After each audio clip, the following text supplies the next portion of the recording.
Hello, happy hump day. Welcome to my channel. My name is Rachel. I am the workwife. So are we going to make it to the weekend? Are we? Yeah, we're going to make it. Anyway, I wanted to make a quick video today about the feeling of dread. Dreading that going into work, dreading that class, dreading that whatever, toxic environment, dreading that whatever it is that you're dealing with, how to conquer dread, how to deal with it, and what it really is, what it represents. Something that's been on my mind lately with respect to things that are going on in my own life. But before I jump into all that, I am a workplace and mindset coach. And I have nearly 20 years experience in corporate environments that unfortunately mostly were toxic. And I have successfully navigated my way through, around, and out of those environments, and would love to help you if you're dealing with a situation like that or know someone who is. So I would love to help you or hear your story. My email is theworkwifellc@gmail.com, or you can hit me up on Instagram or TikTok, and I'd love to help you out. So, I'm going to try to make this a quick video. I had a lot of ideas for this video, but I'll try to keep it short, because I got to keep it short. Okay, dread.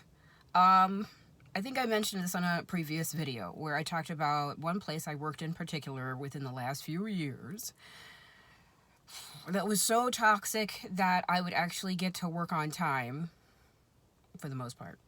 And I would sit in my car because I couldn't handle going inside.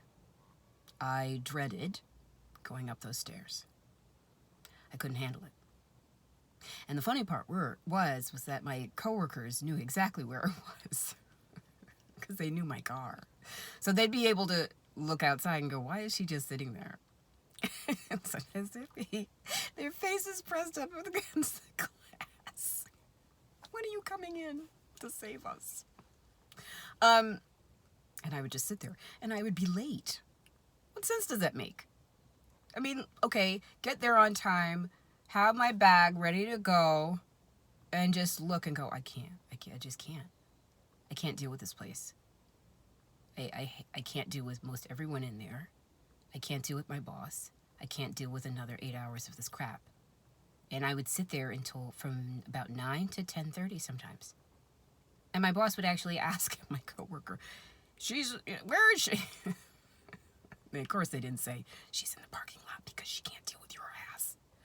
So that's the essence of dread. And the reason why this has come to mind is that a very recent event came up where someone very close to me said, I can't stand it. I dread it. It's draining. It's mentally draining. It's beyond boring. I can't deal with this. It's life sucking. It's like, right?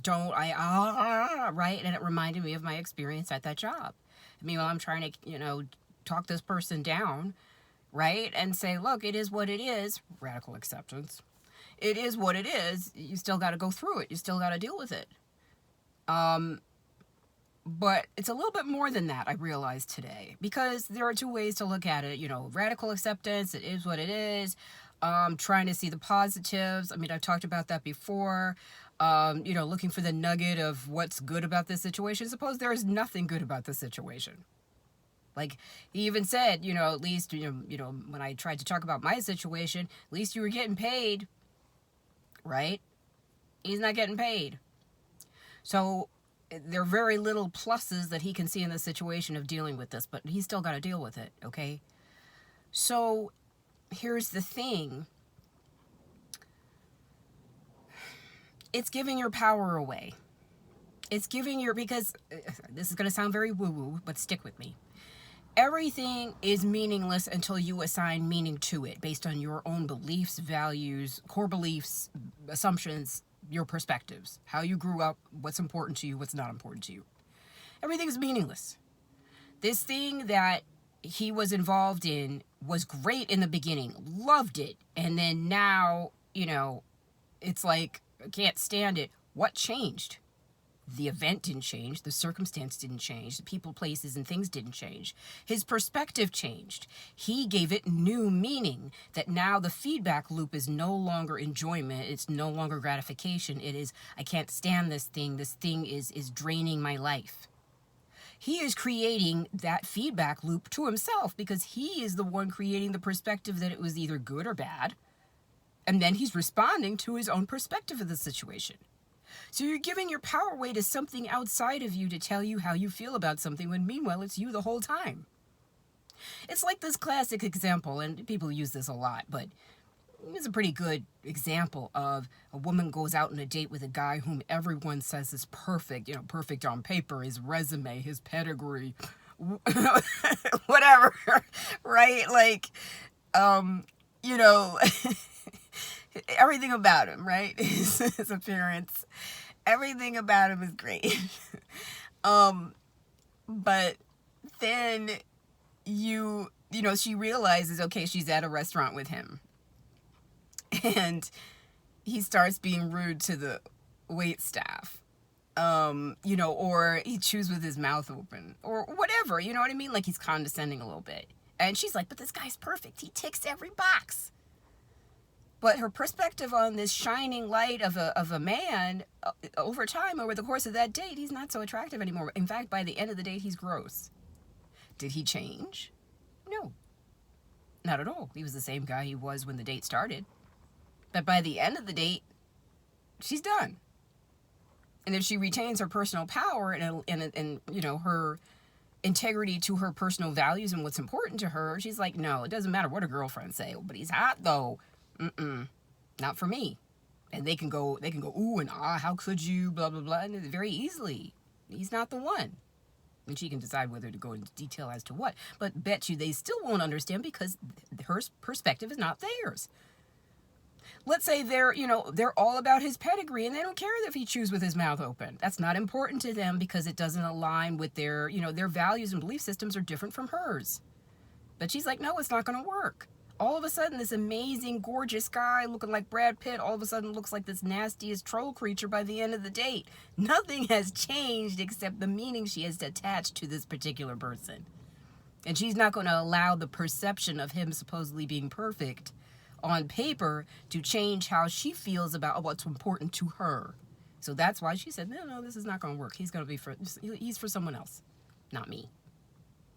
So that's what I mean. People, places, events, circumstances, we assign the meaning based on our own personal values. And we decide whether we're going to give our power away to that thing to tell us how we feel about it.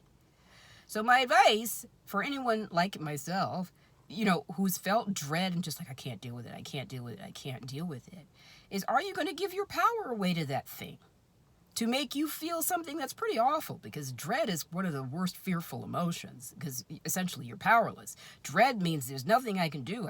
I can see this virtual train coming and I can't stop it. So you're just going to sit there and just take it and be miserable the whole time.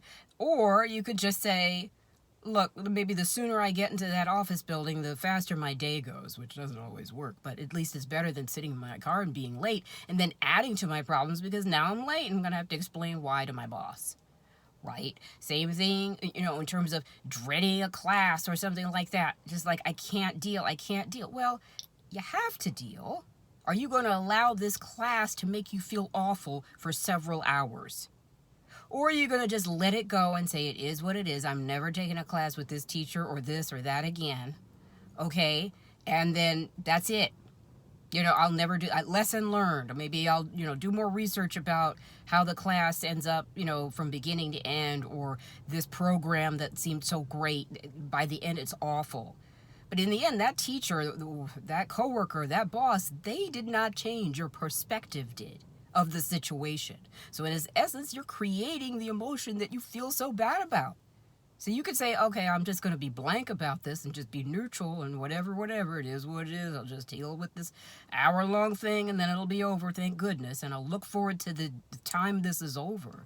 Or you're going to spend half the day giving your power away and just being miserable. So it's up to you, actually, as to whether you feel dread about a certain event.